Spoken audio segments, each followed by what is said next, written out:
नमस्कार, मैं हूं श्वेता। बिहारी न्यूज में आपका स्वागत है। खबरों की ओर बढ़ने से पहले एक नजर डालते हैं आज की सुर्खियों पर। चुनाव से पहले नीतीश सरकार का बड़ा तोहफा। 1.40 लाख स्नातक छात्राओं को मिलेगा 50-50 हजार रुपए प्रोत्साहन राशि। सरकार ने जारी किया 700 crore. Bihar police dog squad में शामिल होंगे 30 नए प्रशिक्षित श्वान, संख्या बढ़कर होगी 97। विस्फोटक शराब और मादक पदार्थ पहचानने में करेंगे मदद। बिहार सरकार की गेंदा विकास योजना, किसान अब कम समय में गेंदा फूल की खेती कर पाएंगे अच्छा मुनाफा।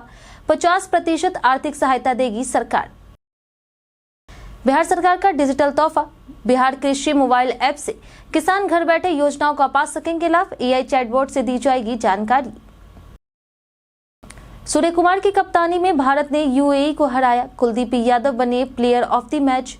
3 विकेट लेकर के सचिन तेंदुलकर के रिकॉर्ड को किया बराबर। चलिए एक नजर डालते हैं शाम तक की बड़ी खबरों की ओर विस्तार से। स्नातक छात्राओं के लिए नीतीश सरकार ने जारी किए 700 करोड़। चुनाव से पहले मुख्यमंत्री नीतीश कुमार ने ग्रेजुएट छात्राओं को बड़ा तोहफा दिया है।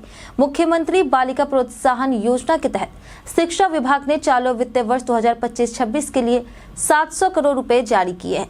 इससे 1.40 लाख छात्राओं को 50-50 हजार रुपए प्रोत्साहन राशि मिलेगी। राज्य में 5 लाख से अधिक स्नातक उत्तीर्ण छात्राएं हैं और अब तक 4.5 लाख से अधिक ने पोर्टल पर आवेदन कर दिया है। आवेदन की अंतिम तारीख 14 सितंबर है। आधार जांच के बाद इस माह के अंत तक राशि सीधे छात्राओं के बैंक खाते में भेजी जाएगी। योजना अप्रैल 2018 से शुरू हुई थी और 2021 से राशि 25,000 से बढ़ा करके 50,000 कर दी गई। अब तक लगभग 3.75 लाख छात्राओं को लाभ मिल चुका है। वहीं शिक्षा विभाग का कहना है कि राशि की कमी नहीं होगी। शेष धनराशि जल्द जारी की जाएगी। SIR में बिहार मॉडल को आयोग ने अन्य राज्यों के लिए अनुकरणीय बताया। दिल्ली में आयोजित तीसरे मुख्य निर्वाचन पदाधिकारियों सम्मेलन में बिहार के SIR यानी कि विशेष गहन पुनरीक्षण मॉडल को पूरी देश के लिए उपयोगी अनुभव बताया गया। बिहार के मुख्य निर्वाचन पदाधिकारी विनोद सिंह गुंजियाल ने राज्य की रणनीतियों और चुनौतियों पर विस्तृत प्रस्तुति दी है। इसमें निर्वाचक नामावली का डिजिटलीकरण, मतदान केंद्र का तार्किक पुनर्गठन और योग्य मतदाताओं को सूची से जोड़ने जैसे कदम शामिल रहे। खास तौर पर यह सुनिश्चित किया गया कि किसी भी बूथ पर 1200 से अधिक मतदाता ना हो। भारत निर्वाचन आयोग ने इस मॉडल को अन्य राज्यों और केंद्र शासित प्रदेशों के लिए अनुकरणीय बताया और इसे अपनाने की सलाह दी। सम्मेलन का उद्घाटन मुख्य निर्वाचन आयुक्त ज्ञानेश कुमार ने किया, जबकि निर्वाचन आयुक्त डॉक्टर सुखबीर सिंह संधू और डॉक्टर विवेक जोशी मौजूद रहे। बिहार मॉडल को आयोग ने विशेष रूप से सराहा है। बिहार पुलिस डॉग स्क्वाड में जल्द ही 30 नए प्रशिक्षित श्वान होंगे शामिल। बिहार पुलिस डॉग स्क्वाड में जल्द ही 30 नए प्रशिक्षित श्वान शामिल किए जाएंगे, जिनका प्रशिक्षण हैदराबाद स्थित IITA में चल रहा है। वर्तमान में स्क्वाड में 67 डॉग्स है, जिनकी संख्या बढ़कर 97 हो जाएगी। ADG पारसनाथ ने बताया कि डॉग स्क्वाड में 200 श्वानों के पद स्वीकृत है। 50 नए डॉग्स की खरीद प्रक्रिया पंजाब स्थित होमगार्ड ट्रेनिंग इंस्टीट्यूट से जारी है, जिन्हें प्रशिक्षण के बाद शामिल कर संख्या 147 तक पहुंच जाएगी। मौजूदा श्वानों में 19 विस्फोटक पहचानने वाले, 21 ट्रैकर, 21 शराब पहचानने वाले और 6 मादक पदार्थ पहचानने वाले हैं। इनमें Labrador, golden retriever, Belgian Malinois और जर्मन शेफर्ड नक्सल के डॉग शामिल हैं। इनका इस्तेमाल घटनाओं की जांच, विस्फोटक और मादक पदार्थ खोजने तथा VVIP सुरक्षा व्यवस्था में किया जाता है। वहीं लगातार बढ़ती जरूरत को देखते हुए संख्या बढ़ाई जा रही। गेंदा फूल की खेती पर बिहार सरकार किसानों को दे रही आर्थिक मदद। बिहार सरकार ने किसानों के लिए गेंदा विकास योजना शुरू की है, जिसके तहत वे गेंदा फूल की खेती का अच्छा मुनाफा कमा सकते हैं। इस योजना के तहत किसानों को खेती के लिए आर्थिक मदद दी जाएगी, जिससे कम समय में अधिक आमदनी संभव है। न्यूनतम 0.1 हेक्टेयर और अधिकतम 2 हेक्टेयर तक खेती के लिए सहायता दी जाएगी। 1 हेक्टेयर पर खेती का खर्च लगभग 80,000 रुपए है, जिसमें 50% यानी कि 40,000 रुपए तक मदद मिलेगी। योजना का लाभ लेने के लिए किसानों के पास जमीन होना जरूरी है, जिसके लिए LPC या फिर जमीन की रसीद आवश्यक है। यदि खुद की जमीन नहीं है तो मालिक से एग्रीमेंट जमा करना होगा। वहीं गेंदा की खेती करने वाले किसानों को मालवाहक गाड़ी खरीदने में भी 50% सहायता मिलेगी। अधिक जानकारी के लिए किसान अपने नजदीकी कृषि कार्यालय या फिर कॉल सेंटर से संपर्क कर सकते हैं। बीपीएससी ने 71वीं पीटी परीक्षा का केंद्र का पता और नाम किया घोषित। बीपीएससी ने 71वीं प्रारंभिक परीक्षा के लिए एडमिट कार्ड जारी करने के बाद परीक्षा केंद्रों का नाम और पता भी घोषित कर दिया। पहले केवल परीक्षा शहर और कोड दिए गए थे। अब अभ्यर्थी bpsconline.bihar.gov.in पर लॉगिन कर सेंट्रल डिटेल देख सकते हैं। जिन अभ्यर्थी की फोटो हस्ताक्षर अस्पष्ट है, उन्हें परीक्षा दिवस पर केंद्राध्यक्ष को प्रमाणित घोषणा पत्र, राजपत्रित अधिकारी से सत्यापित 2 फोटो और पहचान पत्र जैसे कि आधार, पेन, ड्राइविंग लाइसेंस प्रस्तुत करना होगा। प्रवेश पत्र पर बारकोड स्पष्ट होना आवश्यक है। वहीं परीक्षा दोपहर 12 बजे से 2 बजे तक एक पाली में होगी। प्रवेश से सुबह 9:30 बजे से शुरू होगा, लेकिन 11 बजे के बाद किसी को प्रवेश नहीं मिलेगा। उम्मीदवारों को ई एडमिट कार्ड की एक अतिरिक्त प्रति लानी होगी। वहीं परीक्षा 37 जिलों के 912 केंद्रों पर आयोजित होगी, जिसमें 4.70 लाख से अधिक अभ्यर्थियों को शामिल होने की संभावना है। बीपीएससी एएसओ परीक्षा शांतिपूर्ण संपन्न, 60% अभ्यर्थी हुए शामिल। बिहार लोक सेवा आयोग यानी कि बीपीएससी ने बुधवार को सहायक प्रशाखा पदाधिकारी यानी कि एएसओ की परीक्षा राज्य के 11 जिलों के 195 केंद्रों पर शांतिपूर्ण तरीके से आयोजित की। 1 लाख से अधिक आवेदन मिलने के बावजूद लगभग 60% अभ्यर्थी ही परीक्षा में शामिल हुए।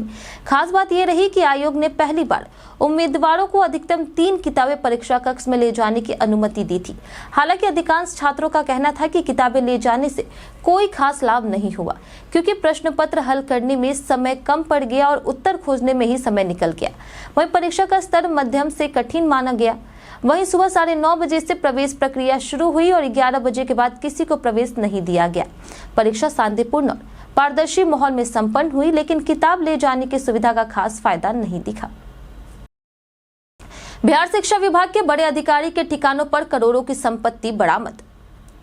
बिहार में शिक्षा विभाग के regional deputy director Virendra Narayan के पटना, मुजफ्फरपुर और पूर्णिया स्थित घर और ऑफिस पर गुरुवार सुबह स्पेशल विजिलेंस यूनिट यानी कि एसवीयू ने छापेमारी की। उन पर आय से अधिक 3.76 करोड़ रुपए की अवैध संपत्ति अर्जित करने का आरोप है। टीम ने उनके घर, ऑफिस, दस्तावेज, कीमती सामान और इलेक्ट्रॉनिक डिवाइस खंगाले हैं। नारायण वर्तमान में तिरहुत प्रमंडल में पदस्थापित हैं और पहले मुजफ्फरपुर में जिला शिक्षा पदाधिकारी भी रह चुके हैं।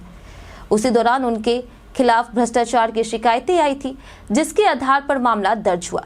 पिछले 5 वर्षों में एसवीयू, ईओयू और विजिलेंस ने बिहार के 43 इंजीनियरों को भ्रष्टाचार में पकड़ा है। इनमें 20 के पास करोड़ों की संपत्ति मिली, जबकि 23 रिश्वत लेते रंगे हाथ गिरफ्तार हुए। आंकड़ों के अनुसार सबसे ज्यादा मामले भवन निर्माण विभाग से जुड़े हैं। अवकाश पूजा समिति ने की विश्वकर्मा पूजा पर सरकारी अवकाश की मांग। अवकाश पूजा समिति भोजपुर द्वारा निवेदन किया गया कि 17 सितंबर को भगवान श्री विश्वकर्मा पूजा के अवसर पर सार्वजनिक त्योहारिक अवकाश घोषित किया जाए। समिति का कहना है कि जिस तरह अन्य सभी पर्वों और महापुरुषों के नाम पर अवकाश घोषित किए जाते हैं, वैसे ही विश्वकर्मा पूजा पर भी अवकाश होना चाहिए। कई बार मुख्यमंत्री से इस संबंध में अनुरोध किया गया है, पर अब तक कोई पहल नहीं हुई, जिससे लोगों में निराशा है। इसलिए समिति ने महामहिम राज्यपाल से आग्रह किया कि वे इस मामले में हस्तक्षेप कर अवकाश घोषित करने की कृपा करें, ताकि समाज की भावनाओं का सम्मान हो सके। बिहार सरकार ने किसानों के लिए बिहार कृषि मोबाइल ऐप किया लॉन्च। बिहार सरकार ने किसानों के लिए बिहार कृषि मोबाइल ऐप लॉन्च किया है, जो उन्हें विभिन्न कृषि योजनाओं का लाभ घर बैठे उपलब्ध कराता है। उप मुख्यमंत्री सह कृषि मंत्री विजय कुमार सिन्हा ने बताया कि अब तक लगभग 6.90 लाख किसान ऐप डाउनलोड कर चुके हैं। ऐप के माध्यम से किसान योजना में आवेदन की स्थिति और स्वीकृति की जानकारी प्राप्त कर सकते हैं। इसमें किसान पासबुक, पौधा संरक्षण, फसलों के कीट और रोग नियंत्रण, ताजा बाजार मूल्य, मौसम अपडेट, मृदा स्वास्थ्य कार्ड और कृषि संबंधित निर्देशिका जैसी सुविधाएं उपलब्ध है। ऐप में बिहार कृषि रेडियो और एआई आधारित चैटबॉट के जरिए योजनाओं और पीएम किसान सम्मान निधि, किसान क्रेडिट कार्ड की जानकारी भी मिलती है। यह डिजिटल प्लेटफॉर्म किसानों को पारदर्शिता, वैज्ञानिक खेती और उत्पादन सुधार में मदद करता है। मुख्य सचिव ने अधिकारियों को सीमा पर निगरानी के दिए सख्त निर्देश। नेपाल में हुई हिंसक घटनाओं के मद्देनजर बिहार सरकार ने सीमावर्ती जिलों में सुरक्षा कड़ी कर दी है। मुख्य सचिव प्रत्यय अमृत की अध्यक्षता में ऑनलाइन उच्च स्तरीय बैठक आयोजित की गई, जिसमें नेपाल से सटे जिलों के सभी पुलिस अधीक्षक और जिलाधिकारी शामिल हुए। बैठक का उद्देश्य नेपाल की हालिया घटनाओं से उत्पन्न संभावित चुनौतियों का प्रभावी ढंग से सामना करना था।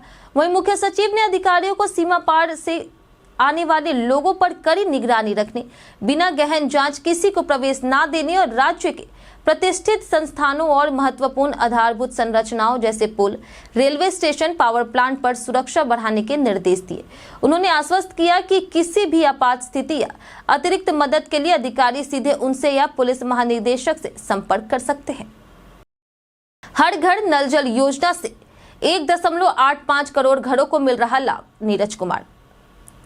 पटना लोक स्वास्थ्य अभियंत्रण मंत्री नीरज कुमार सिंह ने बताया कि बिहार में अब तक 92% परिवारों तक नल जल पहुंच गया है। प्रतिदिन 1.85 करोड़ घरों को शुद्ध पेयजल उपलब्ध कराया जा रहा।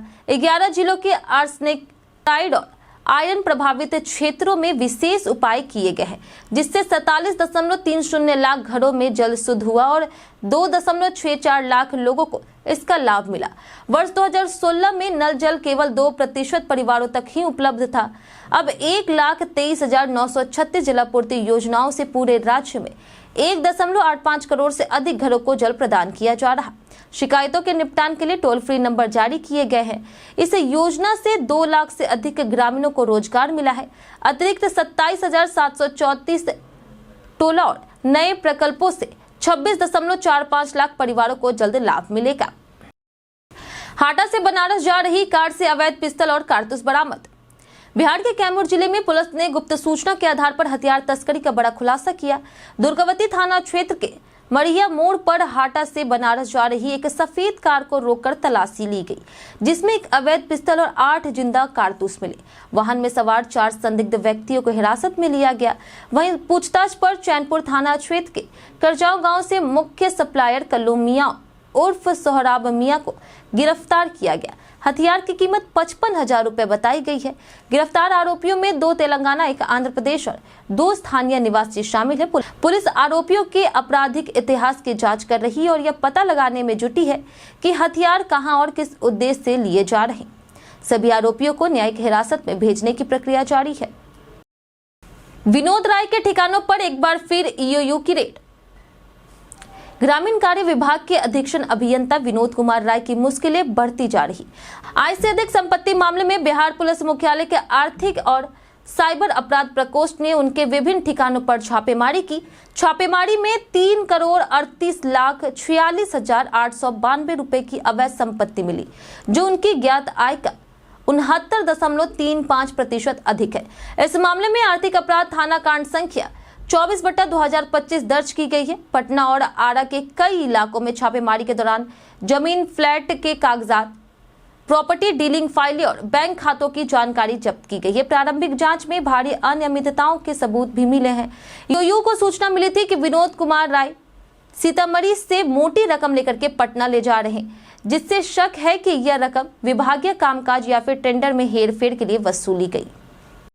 पटना में राजद नेता राजकुमार राय की सड़क पर ताबड़तोड़ गोलियों से हत्या। पटना में राजद नेता और जमीन कारोबारी राजकुमार राय उर्फ आला राय की सड़क पर दौड़ा कर गोली मारकर हत्या कर दी गई। घटना बुधवार रात 9:40 राजेंद्र नगर टर्मिनल के पास हुई। 2 बाइक सवार शूटरों ने पहले दुकान के पास फ्रिज में गोली चलाई, फिर पीछा कर 6 गोलियां मार दी। गंभीर रूप से घायल राजकुमार राय को पीएमसीएच ले जाया गया, जहां उनकी मौत हो गई। राजकुमार राय पहले राजद से जुड़े थे और राघोपुर विधानसभा से निर्दलीय चुनाव लड़ने की तैयारी कर रहे थे। पुलिस ने मौके से 3 खोखा और 3 जिंदा कारतूस बरामद किए हैं। घटना के पीछे जमीनी विवाद को मुख्य वजह माना जा रहा है। इलाके में दहशत का माहौल है। वहीं एएसपी सदर और चित्रगुप्त नगर थाना पुलिस मामले की गहन जांच कर रही। एशिया कप में कुलदीप यादव को मिला प्लेयर ऑफ द मैच का खिताब। एशिया कप 2025 में भारतीय क्रिकेट टीम ने सूर्य कुमार यादव की कप्तानी में यूएई के खिलाफ 9 विकेट से शानदार जीत दर्ज की। इस मैच में कुलदीप यादव ने कमाल का प्रदर्शन किया। उन्होंने सिर्फ 2.1 ओवर में 7 रन देकर के 4 विकेट झटकी और प्लेयर ऑफ द मैच का अवार्ड जीता। इस दौरान कुलदीप ने 1 ओवर में 3 विकेट लेकर के सचिन तेंदुलकर के रिकॉर्ड की बराबरी की।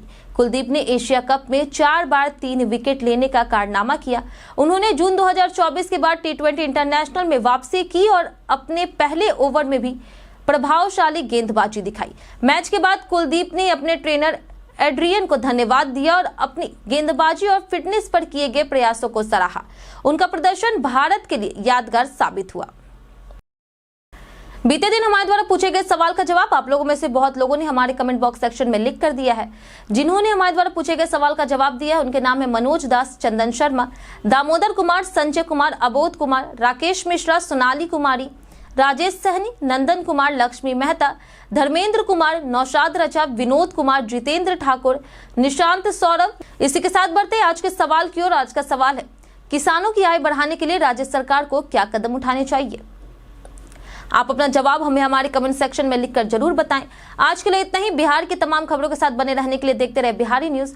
और साथ ही अगर आप यूट्यूब चैनल पर देख रहे हैं तो चैनल को सब्सक्राइब करें और अगर आप फेसबुक पेज पर देख रहे हैं तो लाइक और फॉलो जरूर करें।